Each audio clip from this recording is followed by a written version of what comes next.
Okay, welcome to our webinar on teaching with technology. This one is going to be on promoting active learning in online classes. It's the first in a series of webinars that we'll be doing on teaching with technology over the course of this semester. So welcome to everybody.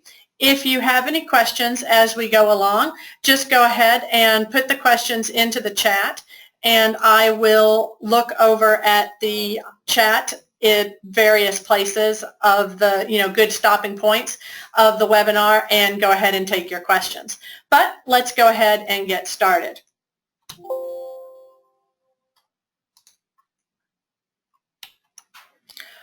We'll start out with the question, what is active learning? Just to make sure that we've defined our terms and that we're all on the same page. Active learning, according to Bonwell and Asen, is anything that involves students in doing things and thinking about the things that they are doing. Or, according to Felder and Brent, anything course-related that all students in a class session are called upon to do other than simply watching, listening, and taking notes. So, in other words, anything in a face-to-face class that a student would be doing other than watching the professor give a lecture. What are the elements of active learning? Talking and actively listening, writing, reading, and reflecting on the topic that the professor is presenting. And what are some classroom strategies for active learning? Individual activities, and those might be things like 1-minute papers before class starts in order to create an anticipatory set for the class and get students thinking about their current knowledge on a topic.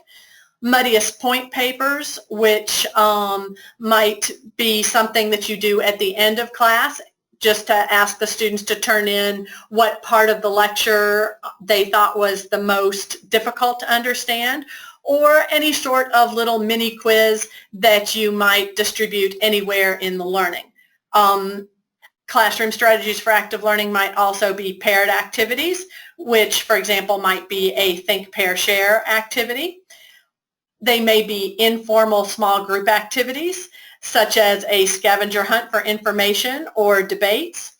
Or they might be long-term cooperative student projects, the classic group presentation that the students might do at the end of the semester, the dreaded group work. So, how does this work online? What are the problems with these types of things online? Typically, instructors who want to keep a consistent experience between their face-to-face class and online courses are concerned about two factors.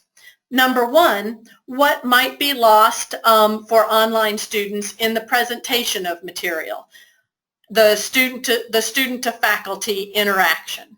And number two, the inability, or at the very least difficulty, of online students to work together to engage with materials. In other words, student-to-student collaboration that allows the students to engage with new materials.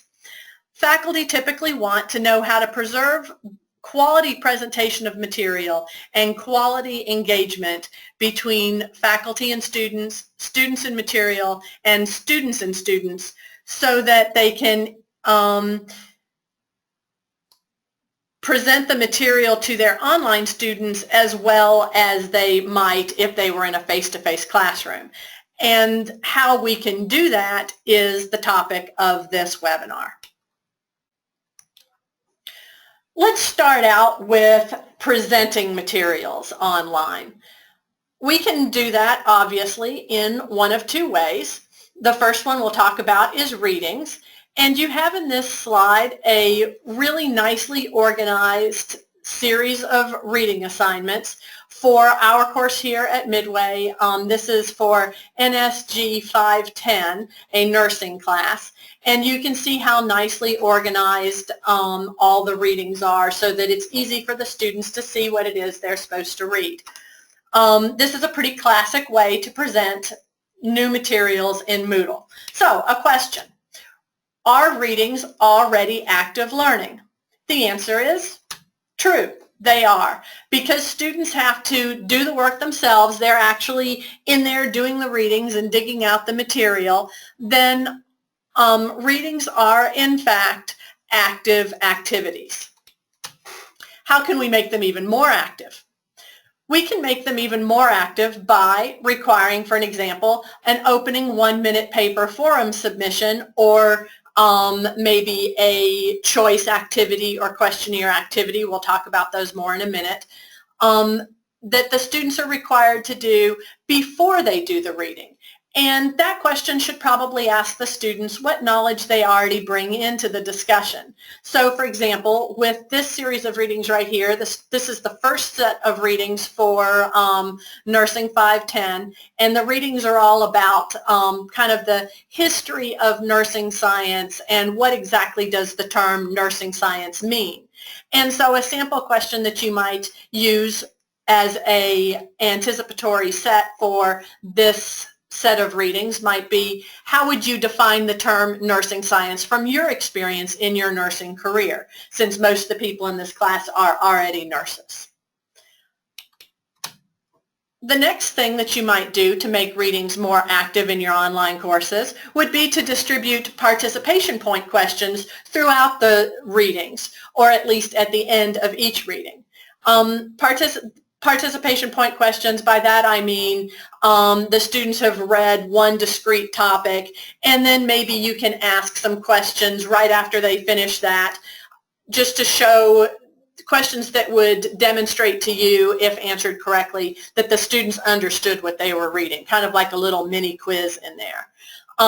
And those types of questions help the students understand what is important in the reading, and it helps the teacher understand if the students are getting it. So these types of questions actually become a low stakes type of formative assessment, which is a great thing to have. And we'll talk a little bit in a minute about how you might be able to actually work those into the readings, into this list of readings that we have over here. Using 1-minute papers and participation point questions distributed amongst your readings make the readings not just readings but reflections. It actually makes the students engage with the materials and reflect on it, and that's a really great thing. Okay, another way that you might present new material online is through videos. You may not have noticed when you looked at this same set of activities from the first topic of NSG 510, but those top two activities are actually videos that the instructor has recorded of the PowerPoint presentation lecture that she would give if she was teaching this in a face-to-face class. She recorded them using Camtasia and put them online. Videos are great. Question though, are videos already an active learning activity? False. They're not, because they only, as built in their original form, only require the students to basically watch, and watching isn't active learning. The thing is, though, videos can be really important in your online course because they allow you to provide demonstrations or other visuals that you couldn't communicate effectively through a written lecture or through written readings. And if you make them yourself in your own voice, they allow you and your students to feel a more personal connection, which is pretty nice. So, what can we do to make readings or videos more active? Some best practices for presenting videos. Number one, keep video links as short as reasonably possible. If it's possible, we recommend to keep them under 5 minutes. Now, I'll be the first one to admit, I teach Spanish here at Midway, and I break that rule every time. Most of my video lectures are in excess of 15 minutes, so that's not always possible. But when it is, keep them short. A next best practice is to pose a question at the beginning of each video, just like you might preliminary to assigning a reading, to give students an idea before they watch of what to expect, what to look for, and what might be worth thinking about. Another best practice is, if you have a series of videos, present them in an outline-like structure. For example, this, using concise descriptive labels that include the running times, so that the students know how to break up their time. And doing this puts the videos in context for students and automatically kind of sets some expectations about where the videos are going to go with regards to your lesson plan. And finally, it's a great idea, just like with the readings, to embed questions either in the video itself or at the very least at the end of each video using a post-production editing tool such as Camtasia. There's the source for some of these suggestions on videos. That source is the one that I continue to take things from as we go along here with videos. Now, how can we make using videos in our online classes even more active learning? You can use videos as a springboard for in-depth discussion. To do that, you would assign a video, and then after viewing the video, you would ask each student to post answers to a discussion board. For example, they could post a concept from the video that was new to him or her, a concept that the student found confusing and why. So in other words, that might be like a little muddiest point paper. A concept that in the student's opinion relates either to the course text or to a previous class discussion and how it was related.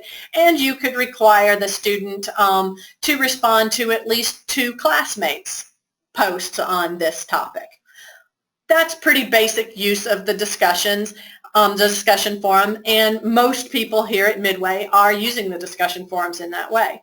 How can we kick it up a notch? You can make videos even more active by using videos as a springboard for critical thinking. In this case, you could assign 2 or 3 videos and in the discussion forums, have the students identify, compare, and contrast the concepts that are presented in each. They can discuss how the concepts are similar, how they're different, and compare those to things that they read in the course text or other course readings. And also, obviously, comment on their classmates' comparisons. So this gets them to actually look at the videos in a critical manner. What else could you do? You could use videos as a way to strengthen online research skills while at the same time promoting conceptual understanding of what's going on in the videos. In this case, you would assign a video and have the students locate and provide links to a second video which they found themselves. And that video might support or defend or oppose or elaborate on the original video. And if the students need help to do this exercise, you could provide them guidelines for the best practices to searching on the web and making sure that they're choosing good videos, quality videos. And then the students could post their videos and their interpretation of how the video supports or defends or opposes or elaborates on your original video in the discussion forum, and they can comment on each other's video clips. So those might be some great ways that you can use videos. And of course, those same ideas apply to readings.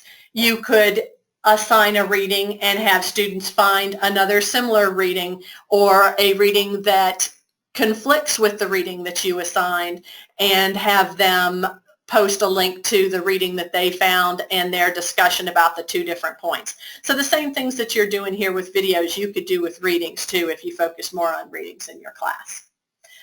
Okay, so we'll go ahead and pause here. These are kind of some best practices for presenting new information, just the presentation of the information. Does anybody have any questions so far? I don't see any questions in the chat room. Okay, I'll go ahead and move on. Other than during the presentation of information, what else can we do in our online classes to encourage student engagement? Well, to answer that, I'd first like to review a little bit what sorts of activities we can use in face-to-face classes to foster student engagement with our materials and with each other. We can have quick, low-stakes strategies, such as, for example, KWL charts. A KWL chart is basically a piece of paper divided into thirds, and the first column is labeled what the student knows, the K. The middle column is labeled what the student wants to know, the W. And the last column on the right is labeled L, what the student has learned about the topic. So you would pass this out in the beginning of class, and you would ask the student at the beginning of class, maybe as their 1-minute opening paper, to write down what they know already about the topic that you're going to discuss in class, and what they want to know, what they don't know, but what they want to know. And then at the end of your discussion in class, you would ask them to fill out the last column, what they learned about the topic. So that would be one low-stakes strategy for face-to-face classes. I'll get it out. Another type of strategy might be a simple 1-minute paper where you ask the learner to respond in anything from, I have 2 to 10 minutes, but it could be as little as 30 seconds and it could be 15 minutes. It depends on your needs, to an open-ended question or prompt that asks the student to kind of think about where the lecture is going to go. Again, what they already know about it, maybe their own experience in that area, whatever. And the purpose of 1-minute papers is to develop writing fluency and to build the habit of reflection into the learning experience. Another type of low-stake strategy that we might use in a face-to-face class are student response systems, or you might have heard them called clickers. And you can use those for quick in-class polls, yes or no type questions, does everybody agree with this, or quick little quizzes. And another low-stake strategy we might use in class are think, pair, shares, where the students think for a minute on their own on a question that you've assigned, and that might be your 1-minute paper. Then they pair with another student and discuss their thoughts and compare their ideas and solutions. And then finally, they share their results with the rest of the class. We might also use some more complex, higher stakes strategies in an in-face class, such as case studies, where students use real-life people or stories as examples to integrate their new classroom knowledge with their knowledge of real-world situations. For example, in a class that I'm teaching right now at UK, which is on information literacy, my students had just learned about the concepts of critical thinking and creative thinking, and so their assignment was to write a case study of themselves and 3 other people from their field of study to discuss whether they were critical thinkers or creative thinkers and defend the reason why they claimed their subjects to be critical or creative thinkers. So they had to apply all the knowledge that they had gained about those 2 concepts to people that they knew. Another more complex, higher stakes strategy in face-to-face classrooms to promote engagement might be debates. Everybody knows what debates are. We all watched one last night. You give the students a topic to defend, and they split up and debate it using the information that they have supposedly learned through their readings or through the class lecture. Another strategy we might use in class are jigsaws and concept maps. With a jigsaw, what that means is if you have a very complex topic in class, rather than giving a straight lecture about it, you might break your class up into groups and break the concept up into pieces. And you give each group one piece of the concept and have them talk about it, look through maybe a reading or work through an exercise related to that topic until they become the expert on it. And then once each group has had a chance to become the expert on their particular part of the concept, they each present what they've learned, and in that way the students have an overall knowledge of the topic that you wanted to produce. And usually you can then produce a concept map on the board of the topic as a whole. And then finally, there are the classics, papers or student portfolios, in which a student researches a topic in more depth than the classroom allows, or they keep a portfolio of the progression of their knowledge throughout a class or a course of studies through multiple classes. So those are some of the activities that we might use in a face-to-face class. How can we accomplish these same types of things online? In Moodle, we have forum posts, choice activities, questionnaire activities, the chat room, and wikis.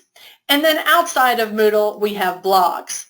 So let's go ahead and look at each one of these functions of Moodle individually. I'm not actually going to talk about forum posts because most people already use the forums in their Moodle class already. So I'm going to go ahead and start out with some of the probably lesser used activities. The first one I'm going to talk about is the choice activity. I'm going to just real quickly flip over to the next slide. This is an example so that you have a kind of a visual of what the choice activity looks like. If I created a choice activity for students, it might look something like this. Which do you think has more influence over who we are, nature or nurture? So in other words, choice activities are typically binary questions, things that where you can present two options and the student picks one or the other. And the one or the other might be yes or no, but in this case, nature or nurture, whatever. Choice activities might be used kind of as a preliminary activity before you assign students a reading or a video, just to get them to stimulate some quick thinking about the topic. Or they might be used after a video or a reading to quickly test students, or even in between readings or inside a video, to quickly test students' understandings of a topic. They can also be used in classes for decision making to allow students to vote on things. Or generally speaking, they could be used any time that you would have used student response tools in class. The results of a choice activity can be published after the students have answered immediately, or after a certain date if you want to give all the students a chance to answer before anybody gets to see the answers, or not at all. They can be just for you. They can be private. And the results can be published with student names or anonymously. I'm going to go over to Moodle in just a little bit to actually show you how some of these work live, but for right now, let's go ahead and move on to another type of activity that you might use to promote engagement with the activities. The questionnaire activity in Moodle. The questionnaire activity in Moodle allows you to create questionnaires, obviously. That was a big shock, I'm sure. And they might be used for encouraging students to make quick and easy reflections on materials, or they might be used as little mini quizzes in between your videos or readings. Here is an example of a quick questionnaire that I put together in Moodle. You can see that you can have checkbox questions, and for those you can check all that apply. Or you can have radio button questions, and for those there'd only be one right answer. And you can have questions where the students are asked to rate the usefulness of some concept. And you can also have, I didn't include it in this sample, but you can also have little short answers or paragraph questions. So you can intersperse those between your readings and your videos, either as preliminary questions or as follow-up questions to the videos. Another type of activity, moving up into somewhat more complex activities that you might use in Moodle, are the chat activities. The chat room is basically the same as the chat room that we have here in this webinar, where the students can type Any number of students can join a chat room. It can be 2 or it can be 20. 20 probably gets a little out of hand. You probably want to try to keep your groups and chat sessions right around 5 so that the number of students is more manageable. But chats are used for real-time text-based student conversations. So you would schedule a chat to occur, say, at 9 o'clock on Friday evening. That's what all your students want to be doing on Friday evening. And then the students would join the chat and they would be able to chat text-based in real time. What can chats be used for? Real-time student discussion or collaboration on projects. It's a great way to get students who never get to meet face-to-face an opportunity to at least have some live collaboration. It's a great place for student debates. You can assign them a topic and a chat room, and they have to get in the chat room and have their debate. It's a great place for think, pair, shares, where you've assigned a topic for students to think about, and then they get into the chat room and they pair up and they talk about the topic, and maybe they can share later on in another chat room. It might be a good place for a jigsaw, where students are in one chat room in groups to discuss small parts of the overall topic, and then at a different date they can get together and present in another chat room the overall knowledge that they've gathered. And my favorite use of chat rooms is for a great question and answer session with an invited speaker, a major name in your field that may be in a different location, obviously, than all of your students, since you're all online, entirely online. They can come into a chat room at a designated time and have a question and answer session with students. I think that's a really great use for chat rooms. I teach Spanish here at Midway, and one of the ways that I use chat rooms in my class is, teaching Spanish online is kind of a challenge. So I need the students to be able to interact with each other. So I assign them dialogues. For example, in this case, Mindy was assigned to find out the name, the place of birth, and some other information about Marcia. And Marcia was assigned to go into the chat room and answer the questions that she was given. Now, obviously, these are questions that we've practiced in other areas in class, and then they just have the opportunity to practice them live here. But this is an example of what the chat room looks like when I look at the logs. You can set the logs in your chat room to be available only to you, or to be available to the students that were in the chat room, or to any students in the course, if only a small number of people were in a particular chat room. So in this way, you can look to see whether the participation in the chat room was what you wanted it to be, and you have a little record of all the knowledge that was exchanged there. Another great activity for student collaboration, student-to-student collaboration, are wikis. Probably everybody is familiar with Wikipedia, which is an online encyclopedia. Moodle has a wiki activity that allows students to kind of build their own little Wikipedia inside your class. I have a sample over here on the left of the way that wikis are done in one of the EDU classes here at Midway. I think this one is EDU 201.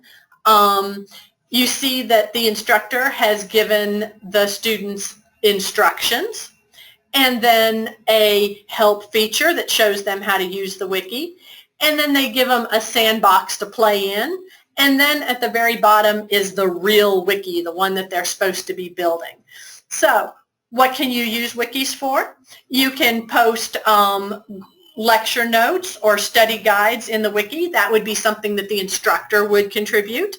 Students can contribute their own work, their own research. So you might have all of your students, instead of individually turning in their research paper. Maybe they would contribute their research to a wiki that then all other students would be able to read and benefit from. In some classes, wikis might be great for storytelling or poetry creation, where each participant can contribute line by line or paragraph by paragraph, or however seems best to you. And wikis might also be used, if you set them to be seen for individuals and not the entire group, as a personal journal for their own reflections on the materials. This is an example of the wiki that I am actually inside the wiki that I am using in my class. You can see where I have had my students have to write a culture paper, and rather than having them just turn it in to me, I have had them add their topics as they write them to the wiki. So the first student wrote on the Prado Museum, the second student wrote on the Royal Palace in Madrid, and the third student wrote on the Reina Sofia Museum in Madrid. And they added a little picture, and if you click right here on El Prado, it would take you to their paper, which was on that museum. And then all the students can see this wiki and benefit from all of the research knowledge that the other students have done. And I can keep this wiki and carry it over from class to class so that other students in future classes can see what their predecessors have written and benefit from that knowledge. And then a last activity that I'd like to talk about with promoting active learning is a blog activity. Unfortunately, except for the forums, there is not a blog built into Moodle. But blogs are very much like wikis in that they allow the students to create, edit, and discuss in a built-in forum or in a collection of posts. They can also be collaborative with everybody contributing to the same blog, or individual where everybody has their own blog which only they can edit but other people might post comments on. Blogs have many uses in your class, such as for, again, like wikis, for students to collaboratively author in an online forum, or for collaborative storytelling or poetry creation or a personal journal, just like the wiki. Since Moodle doesn't have a built-in one, I'm going to go ahead and show you Professor Alice C. Lindsay's blog. It's a great example. That's her website right there. And I'm going to go ahead and break out of my PowerPoint presentation and go over to that. This is her blog for her ethics class. And this is one particular post which she said it would be fine if we went ahead and showed. In this case, she contributed this entire discussion on this topic. And then you can see the students went through after reading it, made comments, and had a discussion back and forth with between themselves and the professor. This blog has been made on Blogspot, which is a function of Google. If you have a Google account, you can have a Blogspot blog, try to say that 10 times fast, just automatically with your account. And you can see that this professor has been working on this blog since 2000 with her classes between 2010 and 2016. So she has a phenomenal set of resources now that she can call upon whenever she needs something, some sort of activity or reading for her students to do. And the students have contributed to this. So this is kind of like a standing lifelong testimony to the work that the students have done in her class. It's really a great thing. So you might be asking yourself, what are some good ways? Maybe you're thinking to yourself, well, I might like to use this tool or that tool. What are some good ways to work these in to my Moodle course?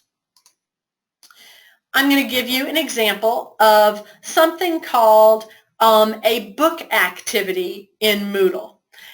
Book activities are the way that I prefer to organize these types when I want the students to do a series of things like do a 1-minute paper on their own experience on a topic, then read a reading, then take a little mini Quizlet, then contribute to a forum. If I want them to go in a particular order, I arrange those activities in a book, what's called a Moodle book.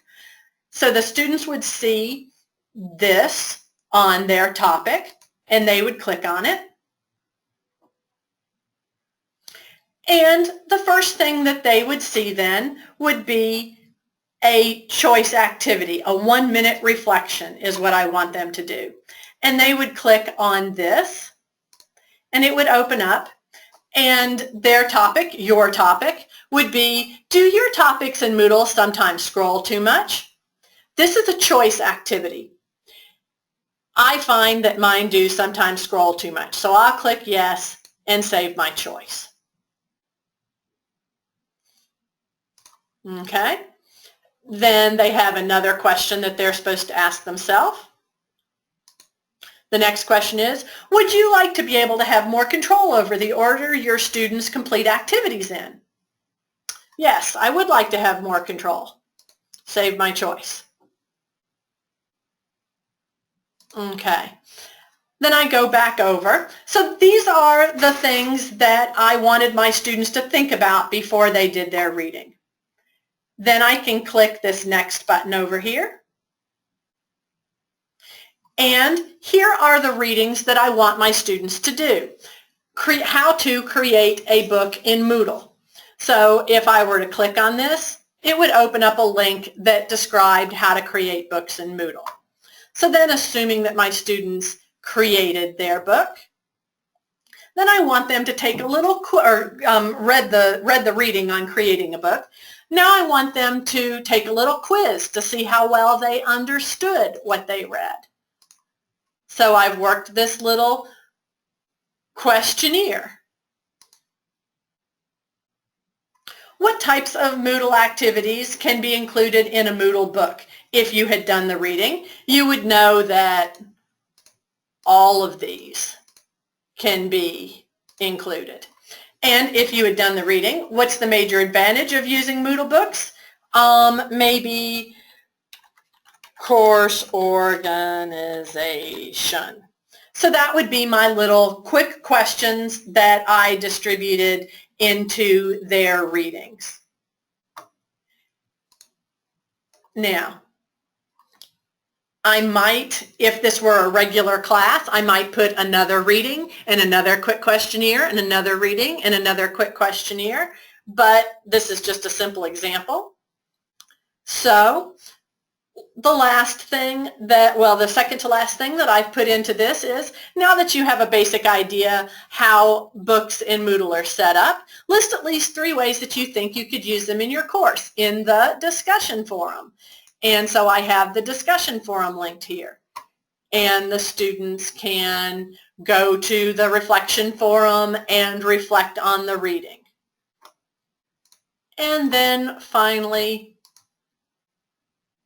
I built in an assignment. Choose one of your ideas from the discussion forum and create a storyboard of the activities that you would include in your Moodle book. Turn it in as a Word file here, and if you click on that, it would take them to the place, the typical place that you're used to looking at where you would turn in an assignment in Moodle. So with this, you can kind of see how you might string together these activities so that students have to do a preliminary activity, the reading, and then a little follow-up activity with the reading to make sure that they are really engaged with the reading. Does anybody have, let me pause there. Does anybody have any questions?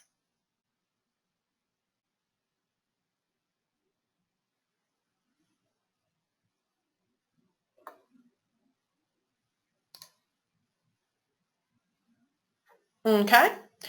I'm not seeing any questions come into the chat. So the last thing then that I wanted to do was to just give you a quick overview of some of these new Moodle tools that maybe you haven't played with very much before, just so that you can get your toes in the water just real quick in how they work. So here I am in a experimental Moodle course. And as usual, since I have editing turned on, I can add an activity or a resource. So if I click Add an Activity or Resource, here is my choice activity. I click on it and I choose Add. And then I give it a name, Test Activity. And I put the question in here, please I'll put it this way, please tell me if you think there are uses for the choice activity in your classes. And then, so that's where you type in your question. And then under options, you would put in your options. Yes, no, because I just asked you to say, is there a way that you can use the choice activity in your classes? So that's either a yes or a no thing. So if I click Save and Display and learn a little bit of patience, then you can see a preview of your choice activity. Okay, let's go back to our Moodle course and go to my little experimental part, and let's see how we would add a questionnaire activity. Once again, I just click Add an Activity or Resource, and I would choose this time Questionnaire, which is right here, and I click Add, and I give it a name. I'll call it Test Questionnaire. And under Description, I'm going to go ahead and say this is a test questionnaire. You don't have to put a description in. Then I'll click Save and Display. And like a test, it has no questions. So it tells you to go ahead and add questions. So you click on Add Questions, and you see that you can add checkboxes, drop-down boxes, essay boxes, radio buttons, scales, etc. So I'm going to go ahead and add a checkbox question just to show you how that works. I'll choose checkbox and add selected question type. It asks me for a question name, test question. Which do you like best? That's my question. Now my possible answers, I just list them here. So I might put apples, oranges, strawberries, and what's another one? Grapes. When I click Save, if I want to preview that question, that's what it'll look like. And most of these questionnaires are like that. So you just have to type in your choices and hit enter as many as you want and save it. So it's as simple as that.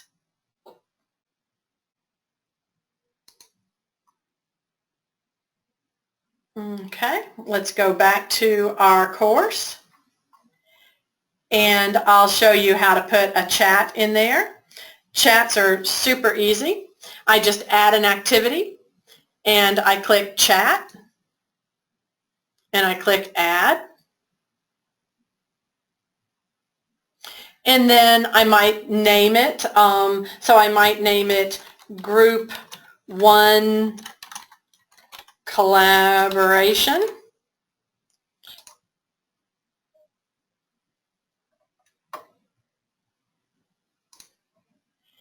And then under chat sessions, I mark the next time that this chat room will be available.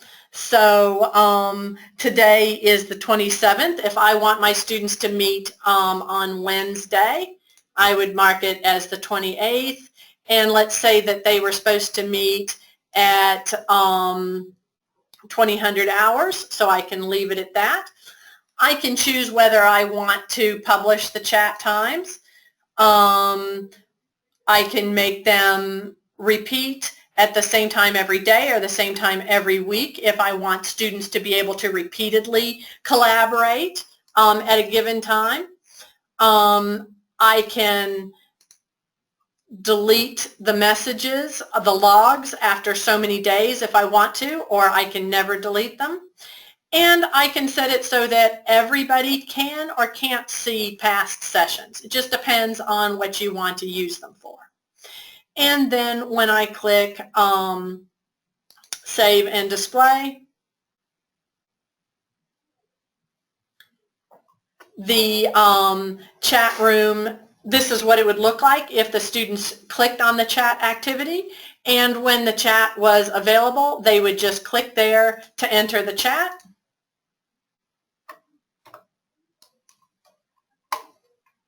And this is what it would look like to them. And so if I want to enter a chat post, hello everyone, I just type it down there and my comment appears up there. And if there was anybody else in the chat room, we could have a little conversation back and forth. Okay, and let's go back to our course. The last thing that I will show you how to enter here in my little Caroline's Experiments is a wiki. Once again, I just go to Add an Activity, and this time I choose a wiki, and I click Add. And I give it a name, Test Wiki, very creative name. I have to give the first page a name, so I'm going to give it another very creative name, First Page. I can choose whether I want my wiki to be collaborative or just for an individual. I'll leave this one collaborative. And then I click Save and Display.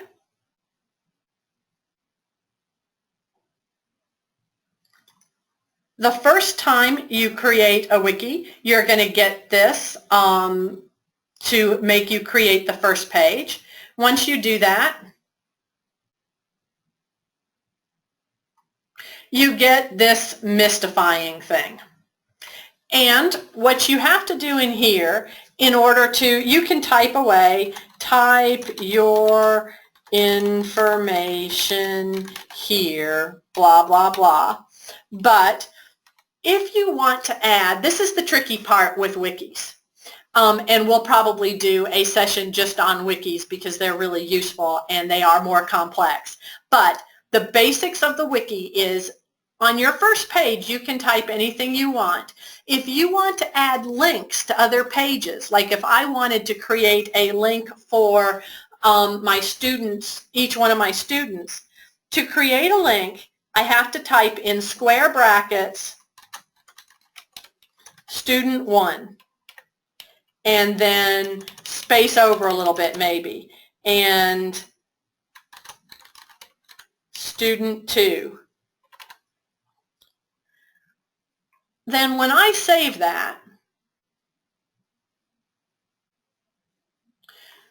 the students can see this if it was their name, for example. And then when student 1 clicks here, then they create their own new page. And they can put their own info on it and save it.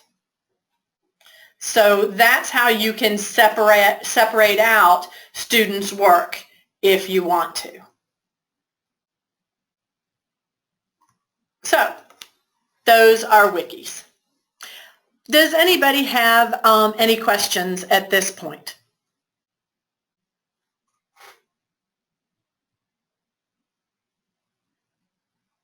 Okay.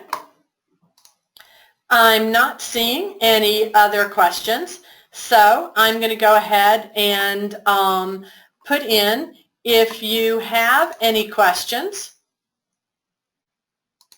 feel free to contact me.